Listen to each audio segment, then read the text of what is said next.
நேத்து இரவு நீங்க நல்லா தூங்கியிருக்கலாம். வாய்ப்பு இருக்கு. ஆனா உங்கள நேசிக்கிற இந்த பெர்சன் ஒரு பொட்டு நிமிஷம் கூட கண்ண மூடல. ஏன்னா, அவங்களுக்கு உங்க முகம் தான் நிழலாடிட்டே இருந்தது. ஆனா அதில ஒரு கில்ட்டி கான்ஷியஸும் இருக்கு. அத எப்படி நான் விவரிக்கிறதுன்னு தெரியல. அவங்களுக்கு வந்து ஒரு கட்டுப்படுத்த முடியாத ஒரு ஏக்கம் இருக்கு. அதே சமயம் குற்ற உணர்ச்சியும் இருக்கு. உங்கள ஏதோ தவிக்க விட்டுட்டேன் அப்படின்னு நெனச்சு அவங்க இப்போ தவிச்சிட்டுருக்காங்க. ஏன்னா காதல் அளவு கடந்து போயிட்டுருக்கு. அந்த எனர்ஜியில அவங்க உங்ககிட்ட பேச நினச்ச விஷயங்கள், சொல்ல நினச்ச விஷயங்கள், அத தான் நம்ம இன்னைக்கு இந்த ரீடிங்கில பார்க்க போறோம். என்ன மெசேஜ் அவங்க அவங்க சோல் உங்களுக்கு அனுப்புது இந்த தவிப்பு மூலம்? ஏன் இப்போ உங்களோட ஸ்பெசிஃபிக்கா இந்த ஞாபகங்கள் அவங்கள வந்து சிறைப்பிடிக்கிறதுக்கு காரணம் என்ன? இந்த ரீடிங் மூலம் பார்க்க போறோம். அ மேபி ஒரு சிலர் ரொம்ப ஸ்பெசிஃபிக்கா நீங்க வந்து ஏதாவது ஒரு மெசேஜ் ரிசீவ் பண்ண மாரி உங்களுக்கு கிடைச்சிருக்கலாம். அடிக்கடி உங்க ஃபோன் எடுத்து செக் பண்ணியிருக்கலாம். மிட் நைட்ல இல்லன்னா வந்து திடீர்னு உங்க ஃபோன தேடியிருக்கலாம் நீங்க. "எங்கே வச்சேன் என் ஃபோன?" அப்படின்ற மாதிரி. இந்த மாரி நீங்க ஃபோன் ரிலேட்டடா ஏதாவது நேத்து நைட் வியர்டா பண்ணியிருந்தீங்கன்னா, அது வந்து கோஇன்சிடென்ஸ் கிடையாது. உங்க பெர்சன் வந்து அவ்ளோ எனர்ஜெட்டிக்கலா வந்து உங்கள தேடிட்டு இருக்காங்க. இட்ஸ் லைக் டெஸ்பரேட் எனர்ஜின்னு சொல்லுவாங்க. ரொம்ப ஆர்வமா, அதே சமயம் வந்து கட்டுப்படுத்த முடியாத ஒரு ஏக்கத்தோட நேத்து உங்களோட விஷயங்கள மேபி உங்க ப்ரொஃபைல செக் பண்ணிக்கலாம். இந்த மாரி விஷயங்கள அவங்க பண்ணது தான் உங்களுக்கு அந்த மாதிரி எனர்ஜெட்டிக்கலா வந்து அஃபெக்ட் பண்ணியிருக்கு. ஸோ இந்த பெர்சனுக்கு ஏன் இந்த தவிப்பு இப்போ அப்படின்னா, இட்ஸ் லைக் அவங்க வந்து காச கட்டி பிடிச்சிருந்துருக்கலாம். பல சில ஆப்ஷன்ஸ். இப்போ பாஸ்ட்ல வந்து பார்த்தீங்க அப்படின்னா, செக்யூரிட்டி அவங்களோட வந்து என்ன சொல்றது? இப்போ ஜாப், ஃபேமிலி இல்லைனா வந்து உங்கள கல்யாணம் பண்ணிட்டா இப்போ அவங்களுக்கு செக்யூரிட்டி இல்ல. மேபி ஃபேமிலி ஏதாவது பிளாக்மெயில் பண்ணியிருக்கலாம். நீ கல்யாணம் பண்ணிக்கிட்டான்னா, இந்த காதல் நோக்கி போனேன் அப்படின்னா, நாங்க அது பண்ண மாட்டோம், இது பண்ண மாட்டோம் அப்படின்னு. இல்லைனா ஏதாவது ஒரு செக்யூரிட்டி ரீசன்ஸ், அதாவது ஸ்டெபிலிட்டி பிரச்சனை. காசு, எஸ்பெஷலி காசு, ஆப்ஷன்ஸ். அவங்க வந்து அலசி ஆராய்ஞ்சு பார்த்து உங்கள விட்டுட்டு போறது அப்படின்ற முடிவுக்கு வந்திருக்காங்க. இட்ஸ் லைக் வழி நிறைஞ்ச விஷயம் தான். பட் கொஞ்ச நாள் அமைதியா இருந்து பார்க்கலாம் அப்படின்ற மாதிரி ஒரு முடிவு எடுத்திருக்காங்க. ஆனா பிரபஞ்சம் சொல்ட்டாங்க, "நீ எடுக்கிற முடிவு தவறான முடிவுன்னு." அப்போ அந்த பெர்சனுக்கு வந்து பிரபஞ்சம் காட்டியிருக்காங்க. ஏன்னா பின்னாடி இருக்குது. இது வந்து ரூபான்சல் எனர்ஜி. இங்க பார்த்தீங்க அப்படின்னா, இவங்க இந்த கஷ்டப்பட்டு இந்த டவர ரீச் பண்ணியிருக்கணும். அதாவது உங்கள அங்கேருந்து கொண்டு வந்திருக்கணும். இந்த காதல அவங்க எக்ஸ்பிரஸ் பண்ணியிருக்கணும். நீங்க தான் அப்படின்னு சூஸ் பண்ணியிருக்கணும். ஏன்னா, இதில பார்த்தீங்கன்னா, ஹீரோ வந்து இது அ எவ்வளோ பிரச்சனை வந்த போதும் அந்த காதல தான் சூஸ் பண்ணுவாங்க. காதலுக்காக எவ்வளோ தியாகங்கள் பண்ணுவாங்க. இந்த பெர்சன் வந்து அத பண்ணல. ஆக்சுவலா இந்த பெர்சன் வந்து லேசி வே அவுட் மீன்ஸ்லாம் ரொம்ப கம்ஃபர்டபுளா இருக்க விஷயத்த ஆக்சுவலா போராடி இருக்கணும். ஆனா வந்து உங்களுக்கு உங்கள வந்து ஒரு குழப்பத்தில விட்டுட்டு போயிட்டாங்க. இட்ஸ் லைக் உங்களுக்கு என்ன நடக்குதுன்னே தெரியல. நீங்க வந்து அமைதியாயிட்டீங்க. 2 ஆஃப் சோர்ட்ஸ். நீங்க அமைதியாயிட்டீங்க. என்ன நடக்குதுன்னு தெரியல. You guarded your heart. என்ன நடக்குதுன்னு தெரியல. It's okay, fine. நான் வந்து இனிமே இந்த காதல நோக்கி பெருசா எதுவும் பண்ண போது எனக்கு கிளாரிட்டி கிடைக்கும். ஏன்னா உங்க கண்கள் கட்டப்பட்டிருக்கு. உங்களுக்கு அங்க என்ன நடக்குதுன்னு தெரியல. ஆனா நேத்து இந்த பெர்சனுக்கு வந்து ஒரு விஷயம் புரிஞ்சுது. நீங்க தான் அவங்க உலகம். ஏன்னா ஃபார்ச்சூன். நீங்க இல்ல அப்படின்னா, இந்த பெர்சன் வந்து இன்னும் அடுத்த இழப்ப நோக்கி போவாங்க. 5 ஆஃப் பென்டிகல்ஸ். உங்கள எவ்வளோ தூரம் அவங்க குழப்பத்தில வச்சிருக்காங்களோ, அவ்வளோ லாஸ் இந்த பெர்சனுக்கு நடக்கும். இங்க பாருங்க, இது வந்து 4 ஆஃப் பென்டிகல்ஸ். பிரபஞ்சம் இன்னைக்கு வேற லெவல்ல உங்களுக்கு வந்து ரீடிங் குடுக்குறாங்க. அதனால ஃபெமினின் நீங்க கொஞ்சம் இருமாப்பாவே இருக்கலாம். தப்பில்ல. You are a divine being. இங்க பாருங்க 4 ஆஃப் பென்டிகல்ஸ். இதுதான் பிளாக்கேஜ். பாஸ்ட்லயும் சரி, இப்பயும் சரி. இங்க பார்த்தீங்கன்னா, ஒரு ஸ்டார். இது வந்து சென்டர்ல ஒரு பென்டிகிள். அது நீங்க. அவங்களோட ஃபார்ச்சூன் நீங்க தான். நீங்க இட்ஸ் லைக் நீங்க டைரக்ட் டவுன்லோட் இல்லைனா வந்து நீங்க யூ ஆர் டிவைன் சைல்டு. உங்களுக்கு வந்து ஸ்பெசிஃபிக் கிஃப்ட்ஸ் நிறையா இருக்குது. இல்லைனா நீங்கள் இருக்கிறதே அவங்க வாழ்க்கையில் வரம் தான் போங்க. அவ்வளோதான். ரொம்ப சிம்பிள். நீங்கள் அவங்களுக்கு கிடைச்ச ஒரு பெரிய வரம்.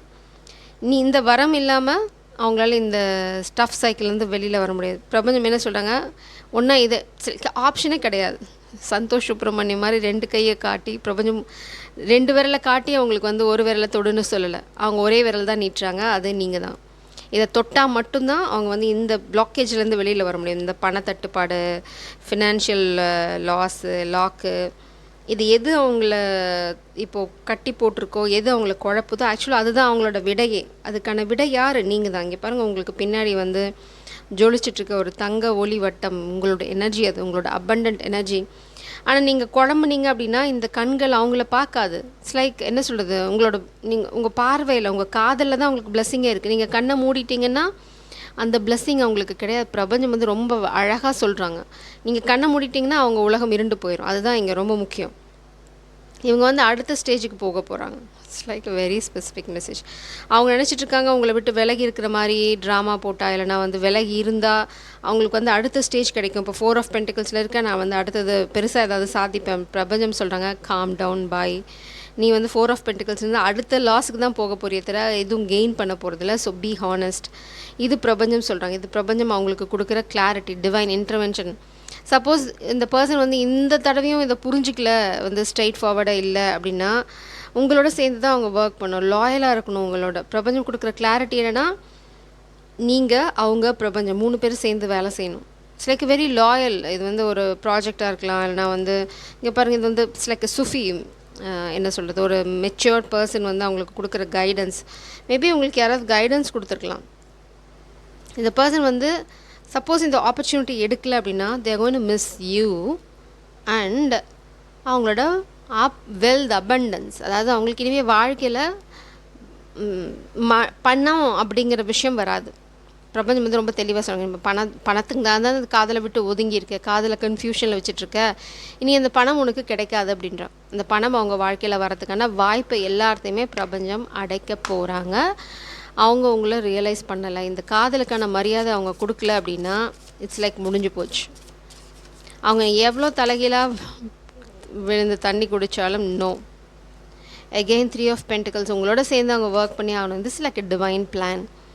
உங்களோட சேர்ந்தால் மட்டும்தான் அவங்களுக்கு வந்து வாழ்க்கையில் முன்னாடி போகிறதுக்கான ஆப்பர்ச்சுனிட்டி. நீங்கள் தான் இந்த பென்டக்கிள், அதாவது நீங்கள் தான் அவங்க வரம். இந்த பிரபஞ்சம் சொன்னாங்க வரத்தை நீ விட்டுட்டு எதை தேடி போயிட்டுருக்க, இந்த பென்டக்கிள் நீங்கள் தான் இங்கே மேலே இருக்கிறது. நீங்கள் தான் அவங்களுக்கு கைடிங் ஸ்டார், இல்லைனா வந்து நீங்கள் தான் இங்கே. It's like you are the centre of attraction.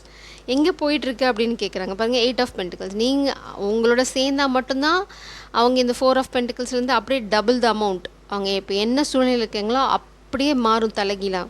ஆனால் எப்போ உங்களோட அவங்க கை கோக்கணும், உங்களோட மட்டும் இல்லை பிரபஞ்சத்தோட. It's a divine plan. அவங்க எங்கே எகெயின்ஸ்டாக போகிறாங்க, டே எங்கேடா நீ வந்து நான் சொல்கிற வழியை விட்டுட்டு வேறு பக்கம் போயிட்டுருக்க, நான் தான் படைச்சவனே அப்படின்றாங்க. So what to do? 3 of source. இல்லை இவங்க வந்து இதை கேட்கல அப்படின்னாங்கன்னா 3 ஆஃப் சோர்ஸ் உங்களுக்கு வழி கொடுக்குற கான்செப்டுக்கே அவங்க போகக்கூடாது. போனாங்கன்னா முடிஞ்சாங்க. King of source energy. Suppose வந்து ஏன் அவங்களுக்கு தூக்கம் இல்லை அப்படின்னா, பாஸ்டில் வந்து அவங்க உங்களை சூஸ் பண்ணலை, அவங்க நான் சொன்ன மாதிரி வேறு எதையோ சூஸ் பண்ணியிருக்காங்க. இப்போ உங்களுக்கு பாருங்கள் 10 ஆஃப் சோர்ஸ் எனர்ஜி, வலி, வேதனை. இங்கே பாருங்கள், ஏன்னா நீங்கள் இங்கே தூரமாக போயிட்டீங்க. 2 ஆஃப் சோர்ஸ் எனர்ஜி பார்த்துருப்போம். அது வந்து நீங்கள் உட்காந்துட்ருப்பீங்க, உங்கள் பின்னாடி தான் இந்த ஒளிவட்டம் இருக்கும். சில சூரியனே உங்கள் தலை பின்னாடி தான் இருக்கும். ஆனால் இப்போது சூரியன் வந்து கடலுக்கு அந்த பக்கம் போயிடுச்சு. சில அஸ்தமனம். நீங்கள் அப்படியே கொஞ்சம் கொஞ்சமாக அங்கே இந்த பாருங்கள், அதே ரவுண்ட் ஷேப் தான் இங்கே. இது 2 டிஃப்ரெண்ட் டெக்கு. இந்த சூரியன் வந்து இங்கே பார்த்திங்கன்னா ரொம்ப தூரத்தில் இருக்குது, இங்கே அஸ்தமனம் ஆகிட்டுருக்கு. ஸோ இவங்க வந்து ரொம்ப ஷார்ட் டைம் இந்த சூரியன் அஸ்தமனம் ஆகிறதுக்குள்ளே அதை ரியலைஸ் பண்ணி இந்த ஆப்பர்ச்சுனிட்டியை கையில் வாங்கலை அப்படின்னா, உங்களை கைகளில் ஏந்தலை, இந்த காதலை உங்கள் கைகளில் ஏந்தி இங்கே பாருங்க ஒரு கதவு இருக்குது. இந்த போர்ட்டல்னா இந்த விஷயத்தில் அவங்க வந்து என்ட்ரு ஆகணும். அப்படி இல்லை அப்படின்னா இந்த காதல் அவங்களுக்கு இல்லை, சில பெயின் மட்டும்தான் அவங்களுக்கு இருக்கும். உண்மையை சொல்லணும். அவங்க உங்ககிட்ட வந்து உண்மை, இப்போ எதுக்காக மௌனமாக இருக்காங்களோ அந்த உண்மையை சொல்லணும். இதெல்லாம் அவங்க மனசில் நடந்துட்டுருக்க போராட்டமும் கூட தான். அதனால தான் அவங்களால வந்து நிம்மதியாக தூங்க முடியல. உங்கள் நினைவலைகள், உங்கள் முகம் அவங்க கண் முன்னாடி நிழலாடிட்டே இருக்குது. ஏன்னா அவங்களுக்கு இப்போ கிளியராக பார்க்க முடியுது உங்களுக்கு எவ்வளோ பெரிய வலியை உண்டு பண்ணாங்க, எப்படி வந்து உண்மையை சொல்லாமல் உங்களை குழப்புனாங்க, எப்படி வந்து உங்களை குழப்பத்தில் விட்டாங்க. பிரபஞ்சம் சொல்லுவாங்க, நீ நேசிக்கிற ஒரு ஜீவனை ஒரு குழப்பத்தில் விட்டுட்டு உனக்கு எது வேணுமோ அதை மட்டும் யோசிச்சிருப்ப சுயநலமாக, இந்தா வச்சுக்கோ அப்படின்னு தான் கொடுக்குறாங்க. இப்போ இந்த மாஸ்குலின் அனுபவிச்சுட்டு இருக்கிறது எல்லாமே வந்து பிரபஞ்சம் கொடுக்குற தண்டனை. இது உங்களுக்கு நல்லாவே தெரியும். அதனால தான் நைட்டில் அவங்களுக்கு தூக்கமே இல்லை. ஏன்னா அவங்க முன்னாடி போவாங்கன்னு நினச்சாங்க, பின்னாடி போயிட்டுருக்காங்க. இட்ஸ் லைக் அபண்டன்ட் எனர்ஜி இருக்கும். நான் வந்து சூப்பர் ஸ்மார்ட்டு, நான் வந்து மணியை தேர்ந்தெடுத்துட்டேன், இட்ஸ் லைக் இனிமேல் நான் பயங்கரம் பெரிய ஆளாயிருவேன் அப்படின்னா, பிரபஞ்சம் எங்கே போகிற, எங்கே போயிட்டுருக்க அப்படின்னு கேட்டுட்ருக்காங்க. அதனால தான் உங்களுக்கு தூக்கமே இல்லை, சுத்தமாக தூக்கமே இல்லை. த ஹெரோஃபென்ட் உங்களை கல்யாணம் பண்ணி உங்களுக்கு கமிட்மெண்ட் கொடுக்குற வரைக்கும் இந்த பர்சனுக்கு சோஷியல் ஸ்டேட்டஸ், பணம் ரிலேட்டடான விஷயம் நோ, கீழே போயிட்டே இருப்பாங்க. டீக்ரேடேஷன் கீழே போய்கிட்டே இருக்கும், இல்லைன்னா அழிஞ்சிட்டே இருக்கும் விஷயங்கள். அவங்களுக்கு வந்து முன்னாடி வளர்ச்சிங்கிறதே இருக்காது. எப்போ வரைக்கும்? உங்ககிட்ட வந்து உண்மைய சொல்ற வரைக்கும். உண்மைய சொன்ன அடுத்த நிமிஷம் இங்க பாருங்க அவங்களுக்கு ஸ்டேட்டஸ் இருக்கு. பணம் வந்து பல மடங்கு வரும். ஆனா வந்து இனிமே வந்து என்ன இன்டென்ஷனோட அவங்க வரணும்? உங்களுக்கு இனிமே வலி குடுக்காம, ரொம்ப ஓப்பனா எல்லாத்தையும் சொல்லி இட்ஸ் லைக் உண்மைய சொல்லணும் அவ்வளோதான். உண்மைய சொல்லி உங்ககிட்ட மன்னிப்பு கேட்டாங்க அப்படின்னா, அவங்களுக்கு பா சஹாப விமோசனம் தான் சொல்லணும். பாவ விமோசனம் கூட நைட் ஆஃப் கப்ஸ். இந்த பெர்சன் கொஞ்சம் தயங்கி தயங்கி தான் உங்ககிட்ட வரப்போறாங்க. பட் உங்கள கல்யாணம் பண்ணிக்கிற இன்டென்ஷனோட தான் வரப்போறாங்க. இட்ஸ் லைக் வந்து சொல்ல போறாங்களா, மன்னிப்பு கேட்க போறாங்களா அப்படின்னு உங்க மண்டையில ஓடிட்டு இருக்க கொஸ்டின் எனக்கு நல்லா தெரியுது. ஸோ இந்த சமயத்தில் ஃபெமினின் எனர்ஜி நீங்கள் தான் இங்கே ஃபார்ச்சூன்னு சொல்லி உங்கள் எனர்ஜியை நீங்கள் கிளைம் பண்ணுங்கள். நீங்கள் தான் இவங்களோட ஃபார்ச்சூன். நான் முன்னாடியே சொன்ன மாதிரி கொஞ்சம் நீங்கள் தெனாவட்டாவே இருக்கலாம். நான் இல்லைன்னா ஓ வா அதுக்காக நீங்கள் வந்து இதை வந்து ஒரு டாக்டிக்ஸாக யூஸ் பண்ண முடியாது. பட் நீங்கள் உங்களோட பவரில் ஸ்டாண்ட் பண்ணிங்கன்னா ஆட்டோமேட்டிக்காக இந்த பர்சன் உங்ககிட்ட தான் வரணும், வந்தே தீருவாங்க. இந்த பர்சன் உங்ககிட்ட காதலை சொல்ல வர்றது கண்டிப்பாக night, especially full moon day, இல்லைனா வந்து ஃபுல் மூன் ரொம்ப பக்கமாக இருக்கும், இல்லைனா அப்போ தான் முடிஞ்சிருக்குமா இருக்கும் பௌர்ணமி. ரொம்ப ஸ்பெசிஃபிக்கான மெசேஜ் இந்த பர்சன் உங்களை வெளியில் கூட்டிகிட்டு போய் தான் காதலை சொல்ல போகிறாங்க. ஸ்பிரிச்சுவல் ப்ரொடெக்ஷன் நிச்சயமாக இந்த பர்சனுக்கு இருக்குது. கொஞ்சம் கார்டடாக தான் வரப்போகிறாங்க. ஏன்னா உங்களுக்கு பண்ண துரோகத்துக்கு கொடுத்த வலிக்கு நீங்கள் என்ன பண்ண போகிறீங்க, என்ன பதில் சொல்ல போகிறீங்கன்ற குழப்பத்தில் தான் வரப்போகிறாங்க. ஏன்னா அவங்களுக்கு வந்து கிளாரிட்டி இருக்காது, நிச்சயமாக கிளாரிட்டி இருக்காது. அவங்க சொல்கிறாங்க my love for you will never fade. இதுதான் அவங்க வந்து ஓவராலாக எல்லாத்துக்கும் சொல்கிறது. பட் ஸ்பெசிஃபிக் மெசேஜஸ் நம்ம இங்கே வச்சிட்ருக்கோம். லெட்ஸ் பி ஹானஸ்ட் அப்படின்னு சொல்கிறாங்க. பார்க்கலாம் இங்கே என்ன மெசேஜஸ் வருதுன்னு. நீங்கள் கிளைம் பண்ணுங்கள் உங்கள் எனர்ஜியை, அது ரொம்ப முக்கியம். கண்டிப்பாக காதலும் வருது, மன்னிப்பும் வருது. அது வரைக்கும் இந்த பர்சனால் நிம்மதியாக தூங்க முடியாது. என்ன எனர்ஜி அப்படின்னா, you are my heart, my life, my one and only thought. இதனால் நீங்கள் பாருங்கள் திரும்பவும் பௌர்ணமி இங்கே. ஸோ இந்த பர்சன் காதலை எக்ஸ்ப்ரெஸ் பண்ண போகிறது, மன்னிப்பு கேட்குறது எல்லாமே வந்து ஆஃப்டர் 6 PM தான் நடக்கும். சிலக்கு நீங்கள் எங்கேயாவது மீட் பண்ணுவீங்க, இல்லைனா வந்து அவங்க உங்களை டேட்டுக்கு கூப்பிடலாம், இல்லைனா காஃபி டேட், இல்லைனா உங்களை எங்கேயாவது வெளியில் கூட்டிகிட்டு போகலாம். But this is going to happen at 6 PM. After 6 PM I am waiting on you to make the first move. ஒரு சிலருக்கு இந்த பர்சன் வந்து உங்களோட மூவ்க்காக காத்துட்ருக்காங்க. ஏன் அப்படின்னா ஈஸியாக உங்களுக்கு அவங்க வந்தாங்க அப்படி சிலக்கு இந்த பர்சனுக்கு கொஞ்சம் ஈகோ இருக்குது. ஏன்னா நீங்களாக போய் பேசிட்டீங்க. ஏன்னா நீங்கள் கண்ணை கட்டிகிட்டு இருக்கீங்க, நீங்கள் வந்து பிளாக் பண்ணிட்டீங்க, இந்த பர்சன்கிட்ட பேசுறது இல்லை. நீங்களாக வந்து பேசிட்டீங்க அப்படின்னா இந்த பர்சனுக்கு வந்து இந்த மன்னிப்பு கேட்குற அந்த ஒரு வேலை மிச்சம், ஈகோ சேஃப் ஆகும். சிலக்கு அவங்க முகத்தை அவங்க காப்பாற்றிக்கலாம். பட் பிரபஞ்சம் அதுக்கு விடுவாங்களா இந்த பர்சனை இந்த மாதிரி ட்ராமா போடுறதுக்கு? That's not fair, right? அவங்க தப்பு பண்ணியிருந்தால் அவங்க தான் வந்து மன்னிப்பு கேட்கணும். 8 of Wands கம்யூனிகேஷன் அவங்க தான் பண்ணணும், நீங்கள் பண்ண வேண்டாம். ஏன்னா இது தலைகீழாக வந்தது. ஸோ நீங்கள் உங்களுக்கான கைடன்ஸ் நீங்கள் கம்யூனிகேட் பண்ண தேவையில்லை. மாஸ்க்லேருந்து தான் கம்யூனிகேட் பண்ணணும். காத்துட்ருங்க. ஸோ அடுத்த பைல், அதாவது அடுத்த set of people,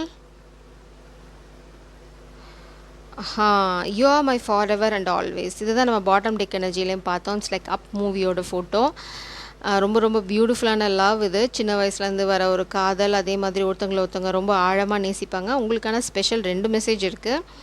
you walked away and I still have so much to say. நான் சொல்லலை, நீங்கள் பிளாக் பண்ணி வாக் அவே பண்ணிட்டீங்க. எப்போது இந்த பர்சன் வந்து என்னைக்கு உங்களை விட்டுட்டு, இந்த காதலை விட்டுட்டு எக்ஸ்கியூஸ் சொல்ல ஆரம்பித்தாங்களோ, இல்லைன்னா என்னைக்கு எனக்கு கெரியர் முக்கியம், எனக்கு என்னோடய விஷயங்கள் முக்கியம் அப்படின்னு அந்த சூழ்நிலைக்கு போய் உங்கள் மனசை வந்து காயப்படுத்துனாங்களோ, அன்றைக்கே இந்த பர்சனை விட்டு நீங்கள் விலகி போயிட்டீங்க. மேபி எனர்ஜெட்டிக்கலாக விலகி இருக்கலாம், இல்லை லிட்ரலாக நீங்கள் பிளாக் பண்ணிவிட்டு விலகி போயிட்டீங்க. I hope you find happiness even if it is not with me. So இந்த பர்சனுக்கு நல்லாவே தெரியும் நீங்கள் திரும்பி வராதது எல்லாமே வந்து உங்கள் கையில் தான் இருக்குது. அவங்க கேட்க போகிற மன்னிப்பில் தான் இருக்குது. பட் இருந்தாலும் மன்னிப்பு கேட்க அவங்க வந்தாலுமே தயங்கி வரதுக்கு காரணம் அதுதான். நீங்கள் வாக்கவே பண்ணிட்டீங்க இவங்கள விட்டுட்டு. நீங்கள் திரும்ப வந்து அவங்கள ஏற்றுப்பீங்களா இல்லையா அப்படின்னு அவங்களுக்கு தெரியும். பட் அவங்களுக்கு ஒரு விஷயம் நல்லா தெரியும், அவங்க தூக்கம் கிடையாது. அவங்களுக்கு பிரபஞ்சம் வந்து நல்லா பொட்டில் அடித்து ஒரு விஷயத்தை புரிய வச்சுருக்காங்க. நீங்கள் இல்லை அப்படின்னா அவங்களுக்கு செல்வமும் இல்லை, ஸ்டேட்டஸும் இல்லை, முடிஞ்சு போச்சு. ஏன்னா நீங்கள் தான் அவங்களோட அதிர்ஷ்ட சக்கரம், ஃபார்ச்சூன் நீங்கள் தான். பிரபஞ்சம் வந்து ஃபார்ச்சூனை உங்கள் உருவத்தில் அவங்களுக்கு அனுப்பிச்சிருக்காங்க. ஆனால் பிரபஞ்சம் என்ன சொல்கிறாங்கன்ட்டு, நான் வரம் கொடுத்தேன், அந்த வரத்தையே நீ அசிங்கப்படுத்தி காயப்படுத்தி அந்த வரமே உன்னை விட்டுட்டு ஓடி போய் பிளாக் பண்ணுற அளவுக்கு பண்ணிட்டேன். இனிமேல் அந்த வரம் உன் வாழ்க்கையில் வர்றது உன் வாயில் தான் இருக்குது. நீ எப்படி மன்னிப்பு கேட்க போகிற, நீ எப்படி கெஞ்ச போகிறியோ அதை பொறுத்து தான் வந்து உன்னோட ஃப்யூச்சர் இருக்குது. உனக்கு ஈகோ தடுத்தது அப்படின்னா நீங்கள் வந்து இன்னும் கொஞ்சம் விலகி போவீங்க. இந்த பர்சன் இன்னொரு சைக்கிள் போய் பாடம் கற்றுக்க போகிறாங்க. சில விட்டுட்டு போகிற கான்செப்டே இங்கே இல்லை. ஸோ இது வந்து நீங்கள் உங்கள் பவரில் எவ்வளோ ஸ்டாண்ட் பண்ணுறீங்க, எப்படி ஸ்டாண்ட் பண்ணுறீங்கிறத பொறுத்து தான் உங்கள் காதல் வாழ்க்கையும் இருக்குது. ஸோ காலில் போய் விழணும்னு அவசியமே இல்லை. நான் 15 பார்க்குறேன். இதில் இன்னொரு மெசேஜ் இருக்குது, சர்ச் பண்ணி பாருங்கள் அதுக்கான மீனிங். ஜெய் சரம், காட் பிளஸ் யூ.